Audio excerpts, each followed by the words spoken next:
banywanyi ba Kazoza FM, ijwi ryo kugwiza umwimbu, namwe bagenzi b'ikiganiro cacu Deutschen ndabaramukije, nkundira ndabaha ikaze mu kiganiro mumaze kumenyera, ikiganiro mutegurirwa na Centre Multiculturel Allemand,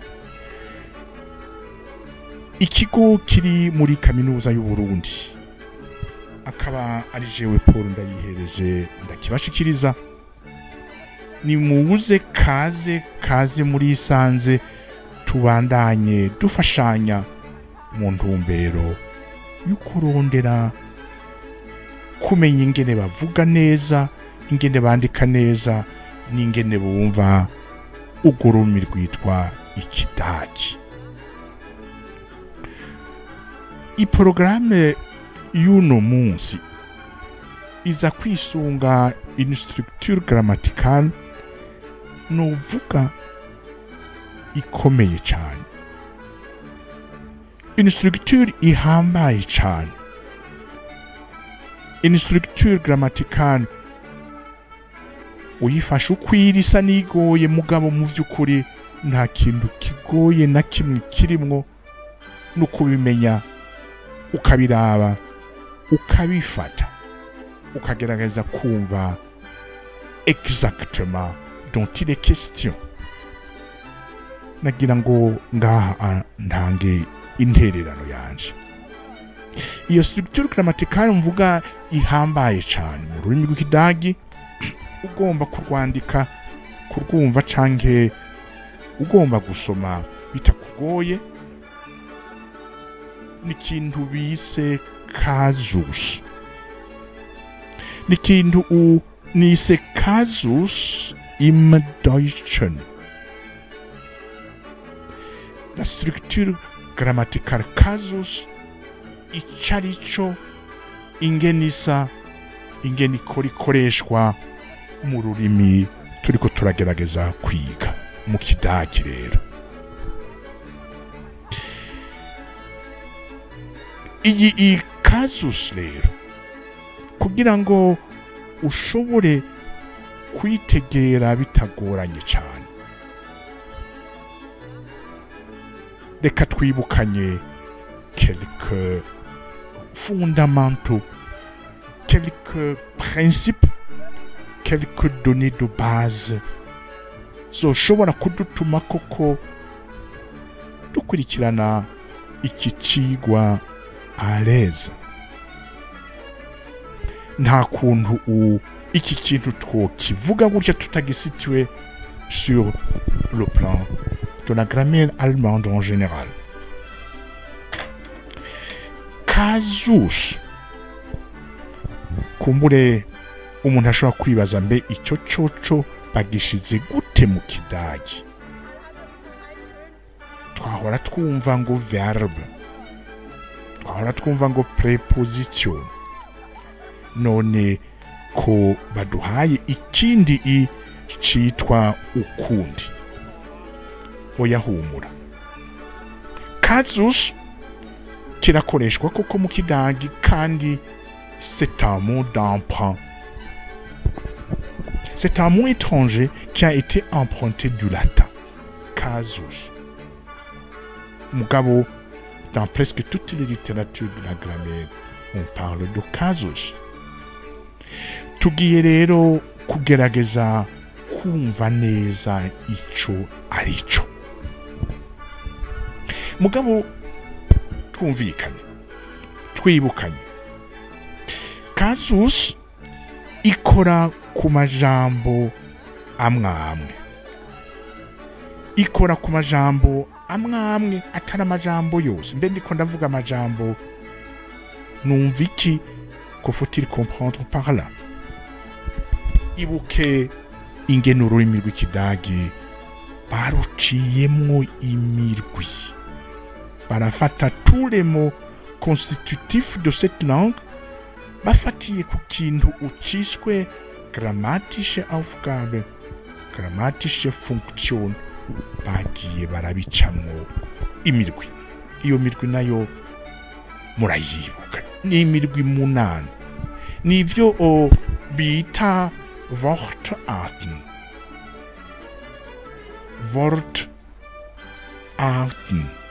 Arten ni kategori, ni genre Wort, ijambo. Donc ufashe ururimi rugizwe n'amajambo atandukanye y'ubwoko butandukanye bwa forme zitandukanye, baragiye barazicamwo imirwi. Iyo mirwi nayo ni 8. Muri iyo mirwi 8 rero, imirwi 3 niyo yerekeye, nivyo yerekeye iyi kazo, iyi structure grammaticale yerekeye imirwi 3 yizi 8 Wortarten. Rapidement rappelé, Wortarten hari iki?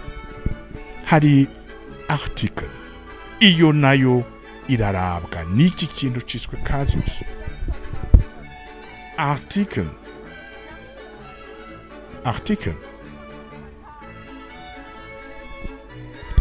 iyindi groupe de mots ni effectivement nomen. Irarabwa n'iki kintu, iki kintu kirakora ku kintu ciswe nomen, kuri ro groupe de nomen. Ikindi twabonye ni un groupe bita verb, un groupe bita adverb, groupe bita adjectif. Iyo adjectif nayo irarangwa n'iki kintu. Hari ikindi un autre groupe de mots, pronomen. Nayone ngaha irajamwo. Iyindi groupe ni groupe ya conjunctionen. Iyindi nayo ni prepositionen. Izo zindi zose navuze ntanditse ngaha ndizerekeye, ndizifatwa n'iki kintu. Kasus, c'est une structure grammaticale qui s'applique tout simplement aux 4 groupes de mots préalablement connus et inventoriés mu rurimi rw'Ikidage. Ngiki icambere twokumvikanako. Icya kabiri kijanye n'ico nyene, muri aya magroupe ibuka, chacun de ces 4 groupes directement concernés par les structures grammaticales tuganire ko ifise des sous-groupes. Urumva sose n'amajambo y'Ikidage bagiye baracamwo kungahe, munsi hariho izindi sous-groupe bagize nka article tuvuge, kandi turaza kubibona ndabaha urorero.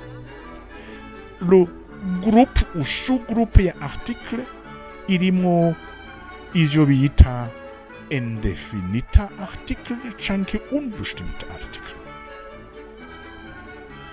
Eine hari sous-groupe ya definite article, der, die, das. Hari le groupe ya negative article, kein, keine.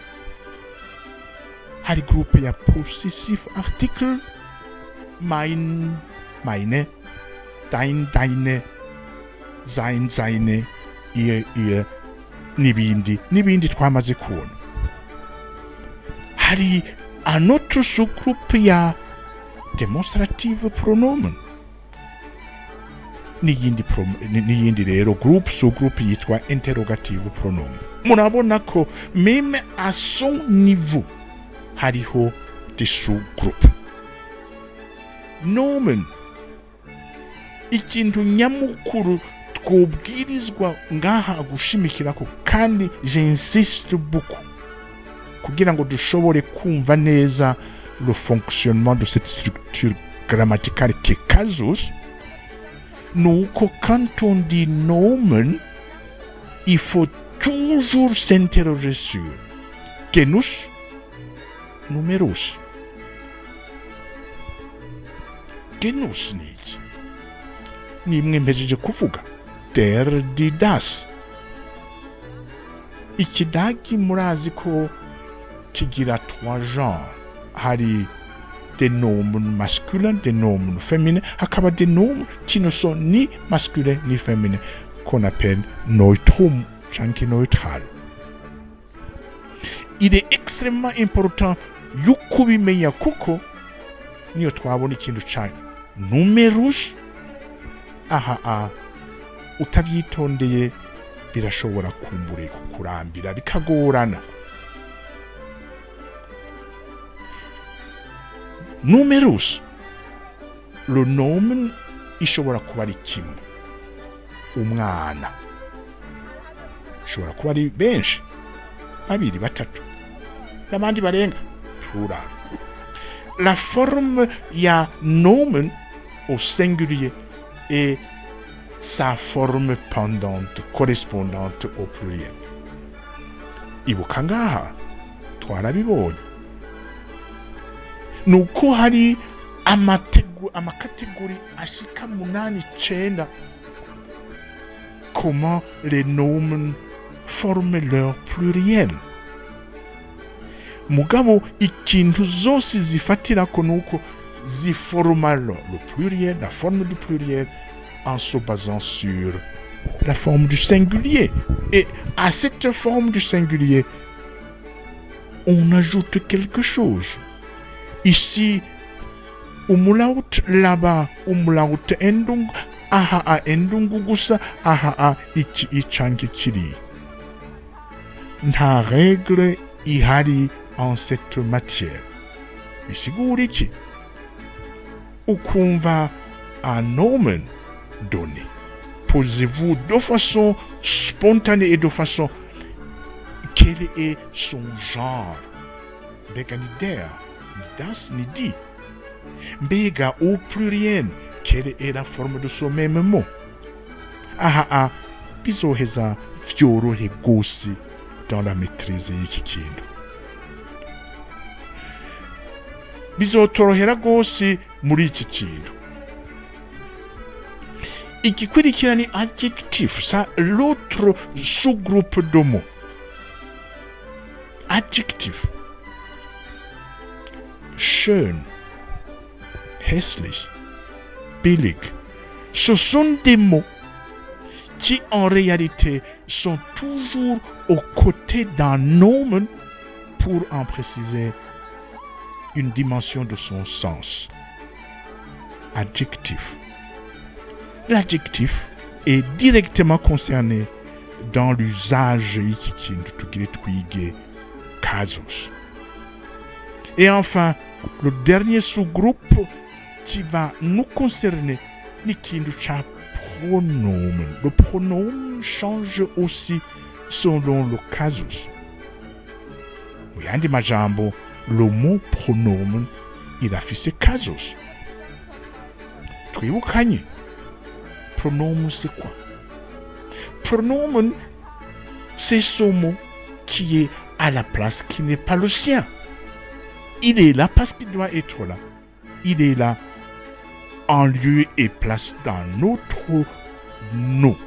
Tuvuze, die Schule ist groß. Die Schule ist groß. L'école est grande. Je ne veux pas répéter die Schule, le mot Schule, un nomen, parce que déjà mentionné. Je dis die Schule ist groß. Sie, et puis je dis une autre phrase. 2 phrases qui se suivent avec un même mot. Vous pouvez laisser tomber carrément le deuxième. Le deuxième sera remplacé par un autre mot, mais qui n'est pas die Schule, mais ça sera sie, parce que die Schule ni féminine. Nous parlons de bus, des bus. Der Bus kommt mit Verspätung an. Le bus a du retard. Le bus va arriver avec un léger retard. Dans la phrase qui suit, parlant toujours de cet engin, le bus, der Bus hat Unfall gehabt. Erega Bus yagize ikibazo yagonze. Der Bus hat Verspätung. En lieu et place à der Bus, ni pronomen. Ce sont de ces mots qui en fait ont un casus selon le contexte. Il était extrêmement important que twibukanya kuri ibi bintu. Quand on parle de casus, on parle de quoi précisément? Mbejeje kubibutsa ibigize article, les différentes catégories d'articles. Mbejeje kubibuka yuko les noms zifise des formes variées au singulier au pluriel. Adjectifs qui en fait changent en fonction de ce qu'il y a imbere yavyo. Pronomen en fonction du sens dans lequel ikoreshejwe. Aya majambo de nature article, de nature nomen, de nature adjectif, de nature pronomen, arahindura de forme selon le contexte d'utilisation, selon l'endroit où il se trouve dans une phrase. Ico kintu rero gituma un même mot, je dis bien le même mot, avec le même sens, la même signification, mugabo ikagira des formes variées selon le contexte. Nivyo bita casus. De façon générale, nivyo bita déclination. C'est le système de déclination. C'est, je dirais, uko kuntu ou un mot, un article, nomen, un adjectif ou un pronom change de forme selon la place, la situation ou la position irimo dans une phrase, donc dans un contexte concret. Reka rero tuve dans ces considérations d'ordre plus que théorique, turabe concrètement ibindi ko ndababwira. Duhereye kuri article. Kabure muribuka. Un nomen, il est toujours intimement lié. Toujours, non. La plupart des cas, la plupart des situations, un nomen est toujours lié à un article. Un nomen est toujours intimement lié à un article. À Carolero.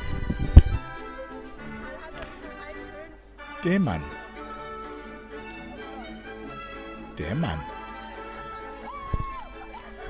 Ndikonderekana umuntu umushinga ntayihariye w'umugabo. Der Mann. Man, c'est un mot allemand. Un monsieur, un homme. Der, c'est un article. C'est une catégorie d'articles. Reka tududuriye kuko twarabibonye. Définite article. Der Mann, nous parlons y'umuntu tuzi canke twigeze kuvugako. Nous parlons y'umuntu canke y'ikintu tuzi twamaze kuvugako. Mais de manière générale, qu'est-ce qu'on dit? Ein Mann. Ein Mann. Ça c'est indéfinite article. Ça c'est général. Haba ngaha iwacu, haba mu bihugu by'ikibano, haba mbere kure y'iwacu, uyu unikiremwa c'Imana n'umuntu. Ari umufasoni. Umufasoni ni Frau. Frau ni die Frau. Eine Frau. Eine Frau. Ein Mann, der Mann. Eine Frau, die Frau. Reka tuvuge umwana. Umwana ni turakizi naco ni Kind. Ni das. Ein Kind. Reka tuvuge ahantu hari abantu benshi. Ahantu hari abantu benshi. Tuvuge ngo iki? Abanyeshure. Schüler. Schüler. Ni benshi? Die Schüler. Ntakiriho.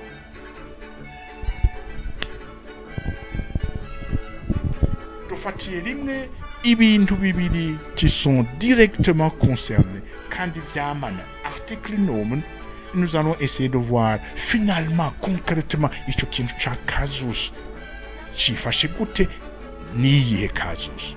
Parce que j'aurais dû le dire bien avant. Quand on parle de Kasus mu Kidagi ni 4 formes. Ein Nomen, ein Artikel, ein Adjektiv oder Pronomen ishobora canke ibwirizwa kuba décliniert ni susceptible d'avoir 4 formes différentes. 4 formes différentes. Vier Kasusformen. Vier Kasusformen. Izi nazo ni iki? Ni nominativ, forme ya mbere na forme ya nominatif. Forme ya kabiri ni accusatif. Forme ya kabiri. Forme ya gatatu forme ya datif. Datif. Forme ya kane un nom qui est susceptible d'être décliné selon le contexte i yitwa genitif. Genitif. Voilà les différentes formes relativement. Kasus. Il s'agit de formes différentes que peuvent avoir un nom, un mot, selon différents, bien sûr, selon le contexte.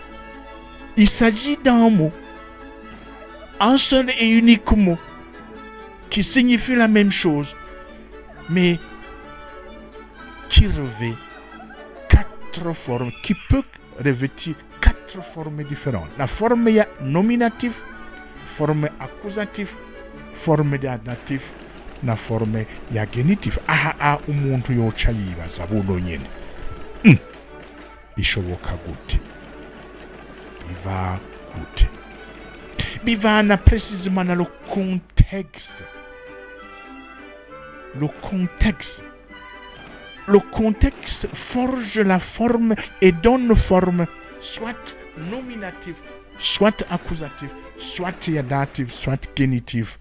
Yimwe murizi concerné par la structure grammaticale. Parce que quand on parle de préposition, par exemple, aucune préposition ne peut être déclinée. On parle de adverbe. Adverbe ne change jamais de forme. Les verbes changent de forme, mais on n'appelle pas ce changement de forme déclination, chaque Kasus. Vous aurez sûrement déjà compris. Kasus, c'est ce processus de changement en l'interne de la langue linguistique qui consiste à ce qu'un mot, selon là où il est dans une phrase, change de forme. Mais ne change pas de sens, change de forme. Forme nominative. Ça, c'est la forme d'origine. La forme d'origine. La forme d'origine. Igihe twiga ingene abantu bitana n'ibindi igihe twagira ikintu ca familien ucani Verwandtschaft mitegerera twarabonye ein Mann, eine Frau, eine Mutter, ein Vater. Canke igihe twiga ingene bita ibifungurwa canke ibinyobwa mu Kidage twavuga ngo iki, das ist eine Banane, das ist ein Apfel, das ist ein etc. und das sind. Donc, ça c'est la forme ya nominative.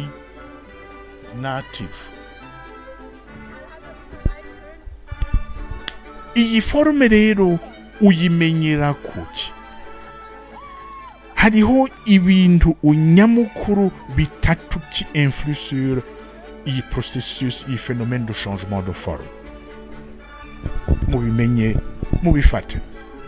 C'est la nature du verbe utilisé dans le contexte. Aha, ni das ist. Das ist. Chanke, pluriel, das sind. Donc, si vous avez un contexte, si vous avez une phrase dans laquelle ou dans laquelle il y a la présence du verbe sein conjugué au singulier ou au pluriel, mais il n'y a que les mots auront la nature de nominatif. Mais Majambo, c'est le sujet. Das ist ein Mann. Das ist der Mann. Das ist eine Frau. Das ist die Frau. Das ist ein Kind. Das ist das Kind. Das sind Schüler. Das sind die Schüler.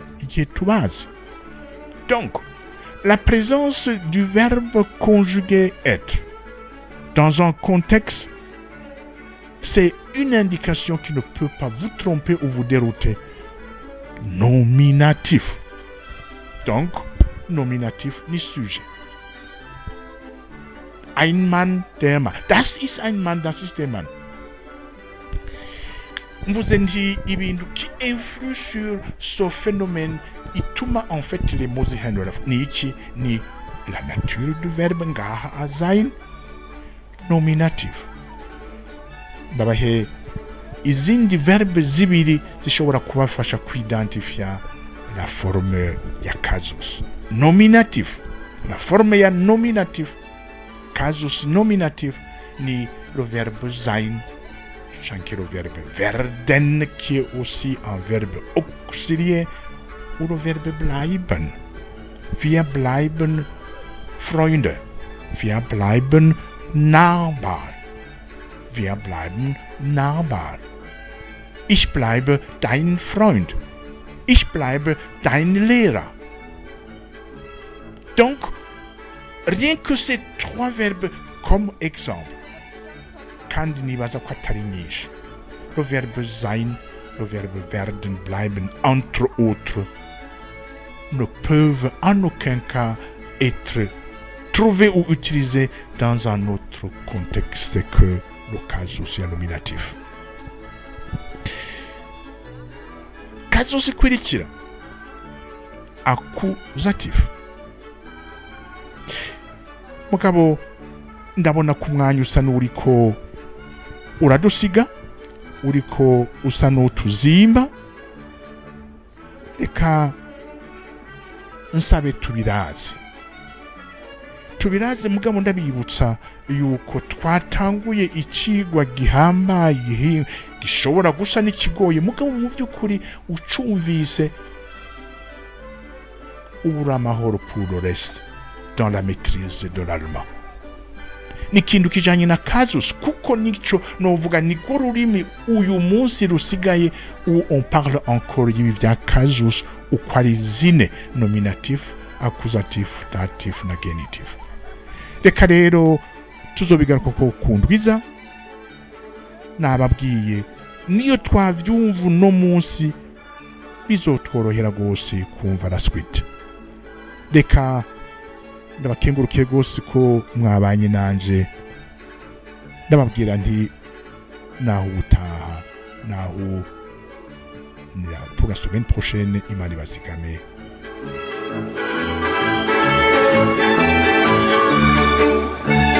Thank you.